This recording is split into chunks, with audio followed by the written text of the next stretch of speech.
Assalamualaikum warahmatullahi wabarakatuh. Selamat siang. Waalaikumsalam warahmatullahi wabarakatuh. Eh, Ketemu lagi dengan saya Muhammad Akbar di podcast harian Ujung Pandang Express.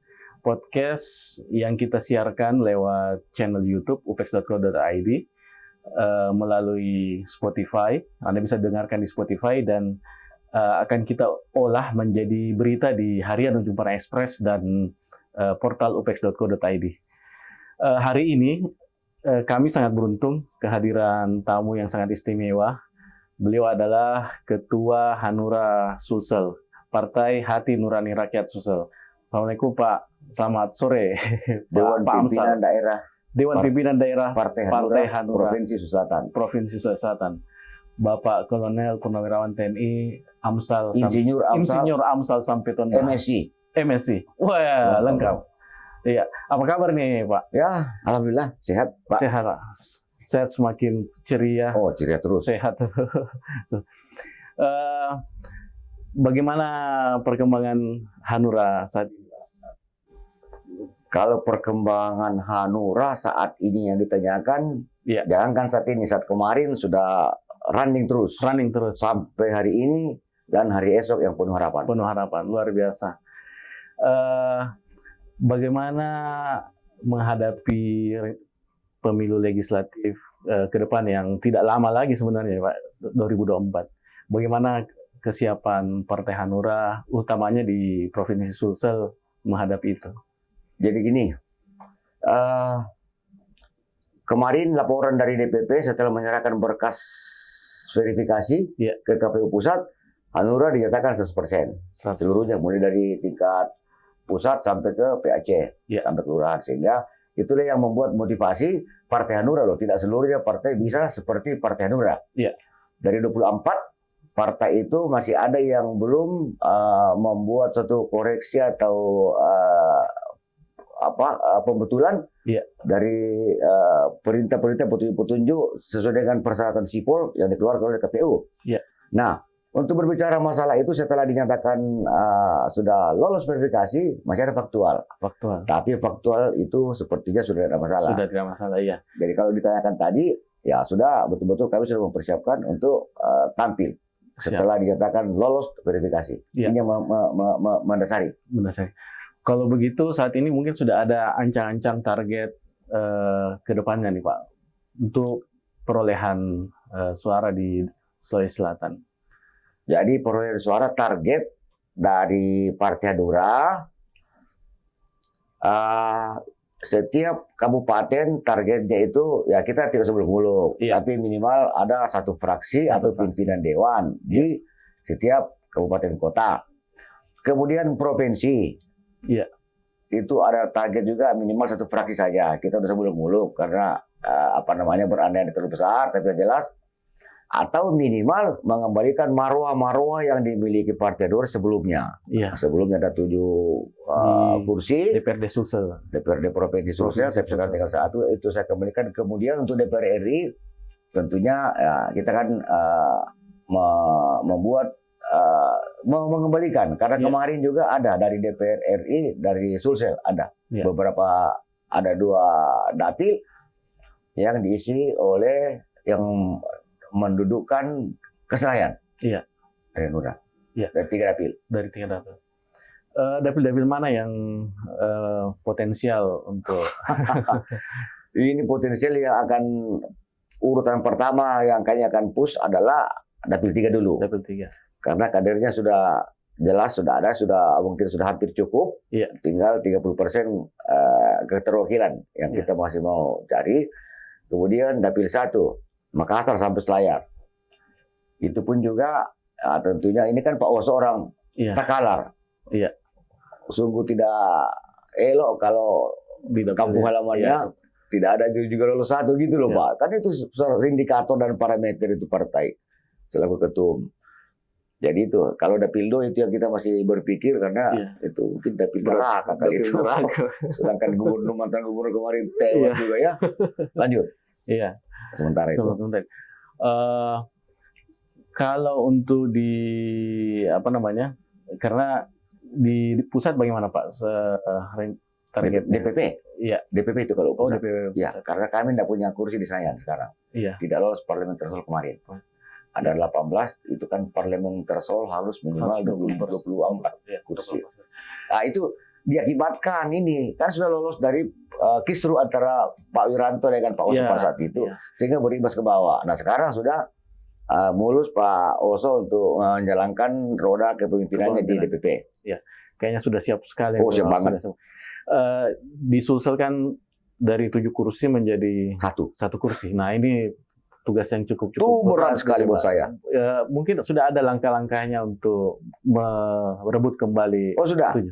Saya sudah perkirakan, saya sudah analisis, sudah mulai memprediksi dan memetakan bahwa itu target kita sampai 7 ya. 7 saja, jangan mulu-mulu aja. Dan itu dapil-dapilnya saya sudah lihat sudah cukup potensial untuk saya nyatakan ya bisa 7 lah. Bisa 7.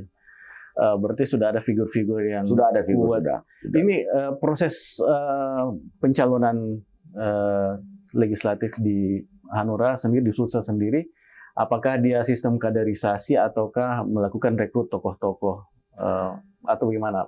Sebetulnya kaderisasi itu ada memang partai besar yang membuat kaderisasi, malah menyelenggarakan pusat-pusat pendidikan di Bogor, di Bandung, di Jakarta. Tapi kami saya lihat ini, jadi kami fokus kepada kalau kaderisasi, tapi kita tentunya nanti akan membuat suatu konsep baru dalam rangka tokoh-tokoh yang potensial akan dicalonkan menjadi calon legislator. Ya. Berarti bisa.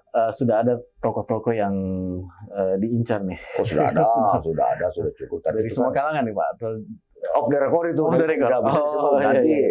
Nanti kita jualan, diambil orang jualan kita. Oh begitu. Nggak bisa. Baik. Kalau selain itu kan kita juga dapat informasi setiap hari Jumat ini kegiatan berbagi Jumat. Jumat berkah. Ya. Nah, apakah ini salah satu bentuk kegiatan untuk menaikkan mendekatkan kepada masyarakat, elektabilitas? Jadi kalau berbicara Jumat berkah itu keinginan dari person DPD, bagaimana engkau hidup untuk beramal selama kau hidup di dunia. Apa yang kau miliki berikanlah kepada orang yang berhak. Ini sebetulnya niat tulus dari hati pengurus-pengurus DPD untuk memberikan kepada orang yang memang membutuhkan. Tidak ada kaitannya dengan untuk menaikkan, karena itu murni dari kami. Tapi kalaupun mereka mengatakan atau orang-orang yang lewat melihat bahwa ternyata Partai Hanura ini yang sangat peduli dengan masyarakat yang susah, monggo, itu terserah kepada masyarakat yang menilainya. Tapi jelas kami akan laksanakan ini sebanyak 108 kali sampai 108 setiap Jumat. 1 tahun kali 52, 50 minggu. 50 minggu kali 2 tahun berapa? 104 kali. Dan ini sudah berjalan. Sudah 5 kali sudah 5 kali Jumat kami lakukan. Dan itu bantuan daripada pengurus Hanura yang betul-betul peduli akan sesama. Intinya seperti itu. Dan kalau boleh selama 1 bulan ini hanya Partai Hanura yang rutin berbagi. Barangkali belum ada partai lain yang dan itu cukup menarik ya. Menarik. Bagaimana sendiri dengan konsolidasi dengan pengurus-pengurus yang lama setelah sempat ada dinamika sebelumnya? Oh, Musdalub kemarin. Jadi begini. Di mana-mana organisasi atau di mana-mana saya namanya partai politik atau jangankan itu instansi saja ya. Jadi tentunya saya tidak mau diganggu dalam kebijakan saya. Siapa saja, Bapak saja kalau misalnya seorang pemimpin ketua pasti mencari pasangan atau mitra yang bisa mendukung program dan rencana-rencana pada komandan atau kepala atau pemimpin tersebut. Nah, kalau memang kamu memang ingin bekerja sama dengan saya, welcome. Kalau tidak, ku bantai kau, ku sikat kau, ku pecat kau, ku hentikan kau. Ku libas kau, ku habisin kau. Nah itu begitu. Tidak ada alasan. Ikut atau out. Kalau tidak bisa dibina saja. Saya keluarkan. Wah. Itu kemarin. Saya sikat semua. Artinya begini. Kalau kita berjiwa besar seorang pemimpin, nggak boleh begitu. Iya. Ya namanya politik ya. Kita mendukung lagi karena ini kan politik. Iya. Jangan kita merupakan dendam atau segala macam atau apa nggak bisa. Dan resim-resim yang memang tidak mendukung saya kemarin ajukan lagi ke DPP untuk di reshuffle dan ini akan masih reshuffle lagi. Oh, masih ada. Maka reshuffle lagi nanti ke depannya. Iya. Mengapa? Karena saya ingin melengkapi menyempurnakan kepengurusan saya di DPP. Karena seiring berjalannya kepengurusan saya ada beberapa teman-teman, rekan-rekan yang saya lihat cocok untuk masuk ke partai yang mungkin saat itu terlupakan. Karena kami dikasih waktu itu setelah musdal hanya 2 minggu. Mana aku tahu ini orang-orang yang bisa berpolitik kan? Iya, betul. Mana aku tahu itu. Nggak tahu saya siapa dia. Tapi ya oke, sementara. Iya. Pada saat saya dalam berjalan 1-2 bulan setelah saya melaksanakan safari Ramadan, kelihatan di situ orang yang loyal tidak. Orang yang loyal, saya ajukan lagi tuh saya keluarkan dari kepengurusan DPD Hadura. Keluarkan Pak. Harus cocok kerjasama. Kalau udah cocok dengan Pak gimana mau? Iya, mana organisasi bisa jalan ke depan Pak, kalau masih urus internal. Nah, tanggapan pengurus yang lain bagaimana Pak dengan kebijakan? Oh, tidak ada masalah. Tidak ada masalah. Malah semakin kencang. Iya, karena ini kan lain kebijakan setiap itu kan kepemimpinan seni. Siap. Jadi mungkin setiap orang itu kan berbagai macam tipe karakter yang memimpin dalam suatu mengomandoi suatu organisasi. Nah, tentunya bisa ditanya aja mereka bagaimana gayanya Amsal. Saya bagaimana dengan yang sebelumnya? Iya. Tentunya bagus juga sebelumnya, tapi ya ada juga yang perlu dibenahi. Gitu. Iya. Oke, itu tadi kita bicara politik Pak Amsal. Sebelum terjun ke dunia politik, Pak Amsal ini, Pak Ketua, dikenal sebagai tokoh militer, juga tokoh entrepreneur, pengusaha. Betul. Nah, boleh kita menggali sedikit soal bisnisnya Pak Amsal. Kenapa sampai punya puluhan hotel terjun berbisnis? Mungkin ada yang latar belakangnya. Jadi gini Pak, sudah dikatakan tadi bahwa saya latar belakang militer yang jelas basicnya itu dan platformnya itu adalah disiplin dan teliti, tahan uji, kan itu. Dan setia hingga akhir. Jadi tentunya itu diterapkan di dunia bisnis dari satu hotel menjadi sekarang sudah menyebar ke ada juga di Jakarta, ada di beberapa tempat. Yeah. Tentunya itu pola itu yang digunakan di mana saja kalau kita disiplin dan disiplin dan manajemen yang bagus, tentunya akan berhasil. Tanpa ada itu tentunya juga ada variabel lain, pasar, market dan sebagainya ya. Gitu. Awalnya bagaimana Pak sampai terjun di bisnis hotel? Sebetulnya saya dari awal itu latar belakangnya saya kan tentara. Setelah saya dari Mabes dipindahkan ke Makassar, mulai saya mengelola beberapa kegiatan dalam bentuk IT, komunikasi. Akhirnya berpindah ke satu hotel dulu. Dari situ mulai berkembang dan spektakuler itu. Dalam tempohnya beberapa tahun saya sudah bisa kembangkan beberapa hotel dan beberapa omset dari hasil hotel tersebut. Tentunya jangan salah itu, harus betul-betul kalau mau bisnis salah kok habis kau disita Bang misalnya kan itu harus. Dan itu masih survive sampai sekarang, bahkan bertambah terus. Jadi gini, ini COVID hampir semua tiarap COVID Pak. Kami itu sektor pariwisata, perhotelan dan segala macam betul-betul anjlok. Ya tapi alhamdulillah puji Tuhan masih bisa berjalan lah saya. Nggak ada yang saya tutup. Malah satu hotel yang saya berikan khusus untuk tenaga kesehatan. Saya tutup bukan untuk pasien, tapi saya ID datang ke saya, Ikatan Dokter Indonesia cabang Makassar, datang 10 orang, datang audiens ke saya, Pak Amsal minta tolong. Bisa kami dibantu karena masalah anggaran apa saya bilang bisa kami diberikan tempat nginap karena kami tidak bisa pulang. Kalau kami pulang harus isolasi dulu. Kalau kami kembali ke keluarga, terus kira-kira berapa orang? Kami ada 20 sampai 30 orang. Oke, dengan hati yang tulus dan murni saya bilang pada hari ini Pak Jamin saya tutup hotel 1 di Petondopoli untuk Bapak dokter dan para medisnya. Wah. Selama 3 bulan. Khawatir memikirkan kerugian. Saya tidak memikirkan kerugian. Jangan kau hanya cari uang, Pak. Bagaimanapun juga harus ada. Ini kan wabah nasional dan internasional dan seluruh dunia. Kita harus mendukung itu. Rasa sosial. Nah, saya tidak tahu apakah pemerintah setempat sudah mengetahui itu atau tidak. Saya tidak tahu. Mungkin dengan forum ini saya coba tanya ketua ID-nya itu. Ada Dr. Faturusi. Oh, Pak Idrus. Ketuanya barangkali ya? Siapa? Pak siapa itu ketua ID Sulsel Makassar? Iya. Coba saya berikan kalau saya tidak salah 6 bulan saya tutup khusus saya berikan untuk dokter dan tenaga medis itu. Susternya ada dengan dokternya ada berapa puluh itu dengan itu satu orang satu. Saya berikan. Ada 30 kamar. Gunakan. Kalau untuk kemanusiaan boleh. Ku berikan dengan tulus dan ikhlas. Oh iya saya bilang, Tuhan, terima kasih Tuhan. Yang kau pertemukan saya dengan dokter, memberikan apa yang aku bisa berikan, membantu dalam rangka COVID, ku berikan padamu. Saya tidak perlu cari uang. Ku tutup itu 6 bulan. Itu operasionalnya gimana Pak? Ya sudah saya urusan saya. Termasuk saya bayar airnya, listriknya, ganti semua. Tetap saya pasang karyawan itu. Seperti hotel biasa. Tidak ada. Segala Jadi macam. bukan bisnis. Tidak ada, murni betul-betul. Padahal hotel yang lainnya 9 hotel anjlok juga. Iya. Terkapar semua.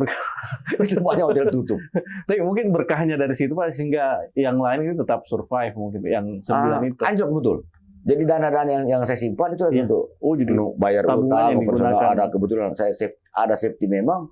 Sekian lah ya. Untuk operasional gaji segala macam enggak masalah. Ya mengapa kita sesama kita loh. Hidup kok bukan hanya mau cari harta benda, tapi ini kan dokter kasihan kalau anaknya kok pulang, tadi dia datang ke saya dengan sekretarisnya itu lengkap itu dokter datang itu ada 9 belum datang. Oh silakan. Tuhan terima kasih Tuhan, engkau pertemukan dokter. Pakai itu punya apa lagi saya bilang. Asal jangan yang lain kau minta, tapi kalau itu ku kasih kau. Diriku kalau kau itu ku kasih kau. Asal jangan jiwaku. Wah itu sudah lain. Gitu Mbak ya? Iya. Kalau begitu saya bisa bayangkan kalau di luar perusahaan saja bisa diberikan otomatis selama COVID ini karyawannya juga tetap tidak ada yang dirumahkan Pak ya? Oh saya rumahkan. Dari sekian ratus, 300-an saya rumahkan. Wah, masa saya mau kasih gaji orang biar itu Pak. Saya rumahkan hampir 50% saya rumahkan. 50%. Baik dari Jakarta juga sampai di Palopo, di Maliri, di mana-mana saya rumahkan semua. Ya, itu gimana mau kasih gaji orang Pak? Saya juga sempoyongan. Iya. Dengan basic segitu, UMR ya. Kasihan saya. Belum lagi operasional segala macam. Tapi setelah pandemi ini sudah normal kembali Pak? Sudah agak lambat karena kan sudah terimbas gitu ya, agak susah lagi. Susah dan hampir semua hotel begitu kok pasti pelan tidak akan langsung tidak akan mungkin apalagi Bali, Lombok, daerah wisata, apalagi Toraja wah hancur tuh. Di Toraja ada hotel juga. Ada di atas juga. Selain hotel apa ada rencana bisnis ke depannya Pak? Oh iya sebenarnya ada beberapa lagi, tapi yang itu saja yang sebut masih banyak lain. Masih banyak. Banyak. Masih itu masalah yang itulah. Saling membackup bisnis itu supaya kalau kita punya perkapalan, ya pun juga mungkin pelayaran, mungkin punya juga apotek punya lagi untuk macam-macam juga saling membackup. Pertambangan kah? Nah, saya juga ada di sana. Ada juga. Ada. Ternyata betul-betul entrepreneur mah. Ya itulah. Multi bisnis ya. Multi bisnis. Oke. Mungkin satu hal yang terakhir Pak. Ke depan Pak Amsal ini ada minat untuk masuk menjadi kepala daerah atau ke pusat? Jadi gini, kalau kepala daerah saya tidak pernah bermimpi ke sana dan memang tidak. Kalau sudahlah. Kasih yang memang kenapa yang berpotensial mau maju. Kalau dikatakan legislator DPR RI sudah ada lampu hijau dari Pak Oso selaku ketua umum bahwa Sulsel harus ada legislatornya. Jadi saya katakan siap sepanjang ada perintah. Kalau tidak ada perintah di Pak Oso saya juga tidak mau aja pimpin partai aja lah Pak.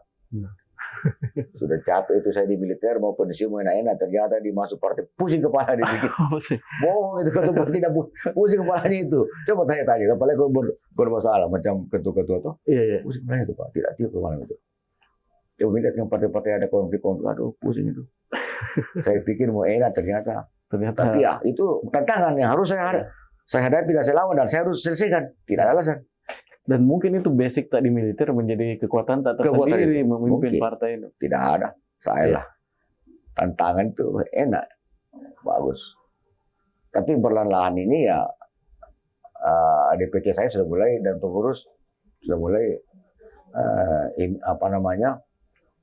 kalau mereka pola dulu begini, sekarang pola setelah tentara komandannya ya harus menyesuaikan sedikit. Tapi tidak bisa juga langsung, Pak. Pelan-pelan itu. Tidak bisa mau sipil itu mau diadu politik. Pelan. Saya rasakan ini. Kalau saya memimpin, saya pergi ke diklat-diklat 1.000 orang di di batalion itu. Hadap kanan semua. Iya. Kalau jungkir ke jungkir. Iya, betul. Kalau ini belum tentu satu orang bisa, coba kamu sekarang saya tunggu di kantor. Belum tentu datang. Bedanya itu, Pak.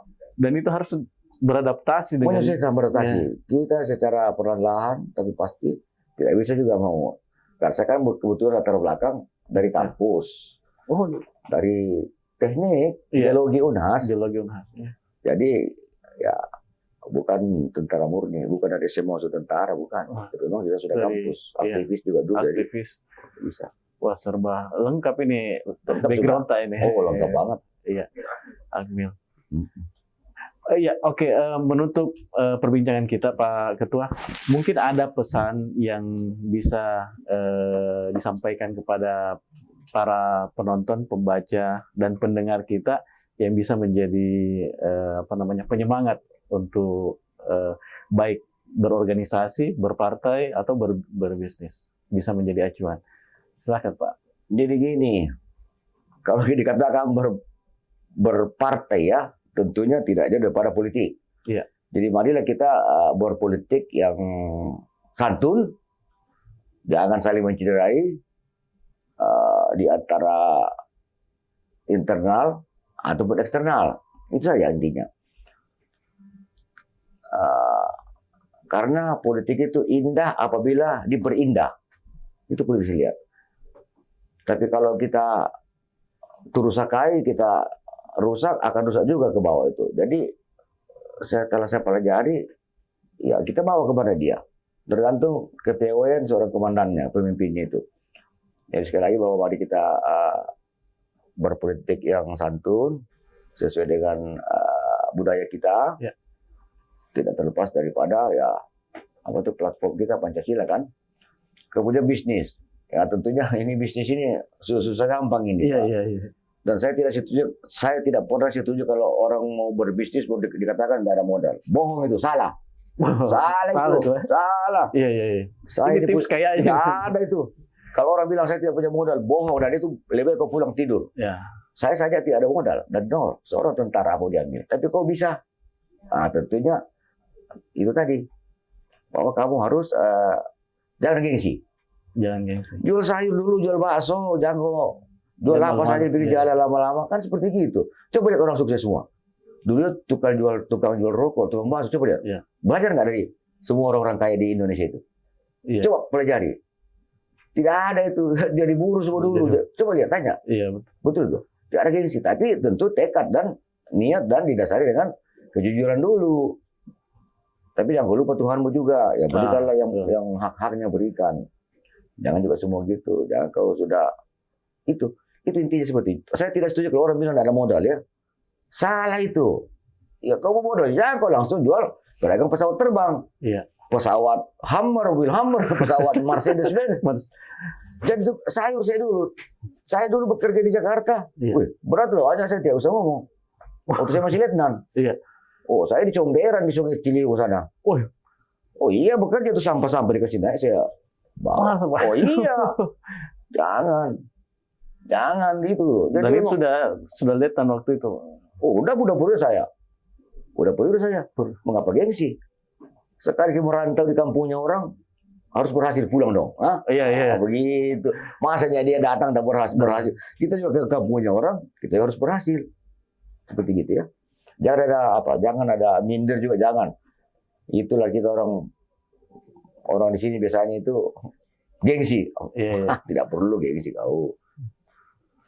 Kami saja ini tidak pernah gengsi, masih apa saja masih dilakukan. Baik. Sebenarnya semakin kita mau tutup makin menarik ini Pak. Tapi karena waktu yang baik cukup terbatas. Pak siapa lagi? Muhammad Akbar Pak. Akbar ya. Terima kasih untuk kesediaan waktunya untuk hadir di studio kita, studio yang sangat sederhana. Studio ini dibangun untuk memenuhi keinginan pembaca yang saat ini tidak hanya membuka koran, tetapi juga mulai membuka media sosial, YouTube, dan juga mendengar di platform lainnya. Baik, sahabat UPEX, demikian perbincangan kita. Mungkin kurang lebih 30 menit lebih ini kita berdiskusi. Silahkan ikuti, tonton terus di channel upex.co.id. Atau kalau Anda ingin mendengarnya, bisa Anda dengarkan di Spotify, upex.co.id. Dan kalau Anda yang lebih tertarik untuk membaca dalam bentuk artikel, baca di Harian Ujung Panah Express dan upex.co.id. Baik, terima kasih banyak Pak Ketua atas kehadirannya, Pak Amsal. Demikian diskusi kita, perbincangan kita. Semoga bermanfaat bagi kita semua. Assalamualaikum warahmatullahi wabarakatuh dan salam sehat. Waalaikumsalam warahmatullahi wabarakatuh. Selamat sore. Selamat sore. Amin.